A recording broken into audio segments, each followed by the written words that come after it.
السلام علیکم ورحمۃ اللہ وبرکاتہ۔ بسم اللہ الرحمن الرحیم۔ شروع کرتا ہوں اللہ تعالیٰ کے نام سے جو بڑا مہربان اور نہایت رحم کرنے والا ہے۔ صرف 5 منٹ کا مدرسہ قرآن و حدیث کی روشنی میں اسلامی تاریخ۔ 7 رمضان المبارک۔ نمبر 1، حضرت داؤد علیہ السلام۔ اللہ تعالیٰ نے حضرت داؤد علیہ السلام کو حضرت عیسیٰ علیہ السلام سے تقریباً 1000 سال پہلے بنی اسرائیل میں پیدا فرمایا۔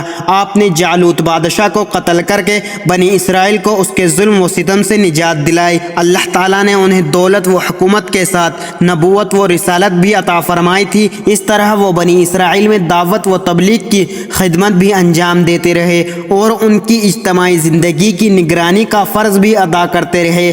حضرت آدم علیہ السلام کے بعد اللہ تعالیٰ نے آپ ہی کو خلیفہ کا لقب عطا کیا۔ اللہ تعالیٰ نے انہیں زبور نامی کتاب دی جس میں تورات کے مطابق احکام تھے، مگر اس کا اکثر حصہ اللہ تعالیٰ کی حمد و ثنا، وہ خوشخبری، وضاحت و نصیحت، علم و حکومت اور خدا کی تسبیح پر مشغول تھا۔ اللہ تعالیٰ نے حضرت داؤد علیہ السلام کو ایسی آواز عطا فرمائی تھی کہ جب وہ زبور کی تلاوت کرتے تو جنات و انسان، جنگلی جانور اور پرندے سب جھومنے لگتے اور ان کے ساتھ خدا کی حمد و ثنا و تسبیح میں مصروف ہو جاتے۔ اللہ تعالیٰ نے ان کو پرندوں کی بولیاں سکھائیں، لوہے کو ان کے لیے نرم کر دیا جس کی وجہ سے وہ آسانی کے ساتھ زرہ بنا لیتے اور لڑائی کے موقع پر ان کو پہن کر دشمن سے اپنا بچاؤ کر لیتے تھے۔ ان کو بیچ کر اپنی روزی کا انتظام بھی کر لیا کرتے تھے۔ 40 یا 70 سال بنی اسرائیل پر کامیاب حکومت کی اور 100 سال کی عمر میں عبادت کی حالت میں ان کا انتقال ہوا، شہر صحن میں دفن ہوئے۔ نمبر 2، اللہ کی قدرت، مخلوق کو رزق دینا۔ اللہ تعالیٰ نے دنیا میں جتنی مخلوق پیدا کی ہیں ان کو تمام، خواہ وہ خشکی میں ہوں یا تری میں ہوں، جہاں کہیں بھی ہوں، وہ بابرکت رزق پہنچاتا ہے، اور یہ نظام جب سے دنیا قائم ہوئی ہے اس وقت سے لے کر قیامت تک چلتا رہے گا، مگر اس میں نہ کوئی پریشانی اور نہ کوئی تھکن ہو رہی ہے، جبکہ انسان چند افراد کی ضرورت زندگی کا انتظام کرنے میں پریشان ہو جاتا ہے۔ آخر پوری دنیا کے رزق کا انتظام کرنا اللہ تعالیٰ کی کتنی بڑی قدرت ہے۔ نمبر 3، ایک فرض کے بارے میں، نماز کے لیے مسجد جانا۔ رسول اللہ صلی اللہ علیہ وسلم نے فرمایا، جو شخص صبح و شام نماز کے لیے مسجد جاتا ہے اس کے لیے جنت میں مہمانی کا انتظام فرماتا ہے۔ جتنی مرتبہ مسجد جاتا ہے اتنی ہی مرتبہ اللہ تعالیٰ اس کے لیے مہمانی کا انتظام فرماتا ہے۔ نمبر 4، ایک سنت کے بارے میں، پانی پینے کا سنت طریقہ، دائیں ہاتھ سے پئیں، بیٹھ کر پئیں، پانی کو دیکھ کر پینا، بسم اللہ پڑھ کر پینا، 3 سانس میں پینا، پینے کے بعد دعا پڑھنا۔ نمبر 5، ایک اہم عمل کی فضیلت، روزے دار کو افطار کرانا۔ رسول اللہ صلی اللہ علیہ وسلم نے فرمایا، جو شخص حلال کمائی سے رمضان المبارک میں روزے دار کو افطار کرائے اس پر رمضان کی راتوں میں فرشتے رحمت بھیجتے ہیں اور شب قدر میں جبرائیل علیہ السلام اس سے مصافحہ کرتے ہیں، اور جس سے جبرائیل علیہ السلام مصافحہ کرتے ہیں اس کی پہچان یہ ہے کہ اس کا دل نرم اور آنکھوں سے آنسو بہتے ہیں۔ نمبر 6، ایک گناہ کے بارے میں، خودکشی کا عذاب۔ رسول اللہ صلی اللہ علیہ وسلم نے فرمایا، جس نے پہاڑ سے لڑک کر خودکشی کی اور جہنم میں ہمیشہ ہمیشہ لڑکتا رہے گا۔ جس نے لوہے کے ٹکڑے یعنی ہتھیار سے خودکشی کی اس کے ہاتھ میں وہ لوہا ہوگا اور جہنم میں ہمیشہ ہمیشہ اپنے پیٹ میں گھونپتا رہے گا۔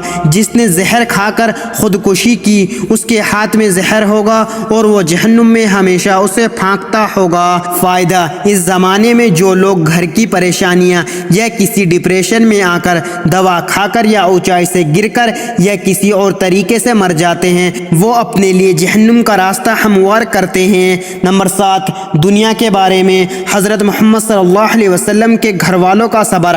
حضرت ابن عباس رضی اللہ عنہ بیان کرتے ہیں کہ رسول اللہ صلی اللہ علیہ وسلم، آپ کے گھر والے بہت سی رات بھوکے رہتے تھے، ان کے پاس رات کا کھانا نہیں ہوتا تھا، جبکہ ان کا کھانا عام طور پر جو کی روٹی ہوتی تھی۔ نمبر 8، آخرت کے بارے میں، پرہیزگار لوگوں کے لیے خوشخبری۔ قرآن میں اللہ تعالیٰ فرماتا ہے، بے شک پرہیزگار لوگ باغوں اور چشموں میں ہوں گے، ان کو کہا جائے گا کہ تم ان باغوں میں امن و سلامتی کے ساتھ داخل ہو جاؤ، اور ہم ان کے دلوں کی آپسی رنجشوں کو اس طرح دور کر دیں گے کہ وہ بھائی بھائی بن کر رہیں گے اور وہ تختوں پر آمنے سامنے بیٹھا کریں گے۔ نمبر 9، طب نبوی سے علاج، منقع سے علاج۔ حضرت ابو حنیفہ تمیمداری رضی اللہ عنہ کہتے ہیں کہ رسول اللہ صلی اللہ علیہ وسلم کی خدمت میں منقع کا تحفہ ایک بند تھال میں پیش کیا گیا۔ آپ صلی اللہ علیہ وسلم نے اسے کھول کر ارشاد فرمایا، اللہ کا نام لے کر کھاؤ، منقع بہترین کھانا ہے جو پٹھوں کو مضبوط کرتا ہے، پرانے درد کو ختم کرتا ہے، غصے کو ٹھنڈا کرتا ہے اور منہ کی بدبو کو دور کرتا ہے، بلغم کو نکالتا ہے اور رنگ کو نکھارتا ہے۔ نمبر 10، قرآن کی نصیحت۔ قرآن میں اللہ تعالیٰ فرماتا ہے اگر تم صدقات کو ظاہر کر کے دو تو یہ بھی اچھی بات ہے، اور اگر تم صدقات کو چھپا کر فقیروں کو دو تو یہ تمہارے لیے زیادہ بہتر ہے۔ اللہ تعالیٰ تمہارے بعض گناہ معاف کر دے گا اور اللہ تعالیٰ تمہارے کاموں سے باخبر ہے۔ اللہ تعالیٰ ہم سب کو ان پیاری احادیث مبارکہ پر عمل کرنے اور اپنی زندگیوں کو سنوارنے کی توفیق عطا فرمائے، آمین۔ مزید اسی طرح کی اسلامک ویڈیو کے لیے اگر آپ نے ابھی تک چینل زما ملک کو سبسکرائب نہیں کیا تو سبسکرائب کر لیں اور ویڈیو کو لائک اینڈ شیئر ضرور کریں اور اپنے دوستوں کے ساتھ بھی شیئر کریں جس سے آپ کو صدقہ جاریہ کا ثواب مل سکے۔ جزاک اللہ، شکریہ۔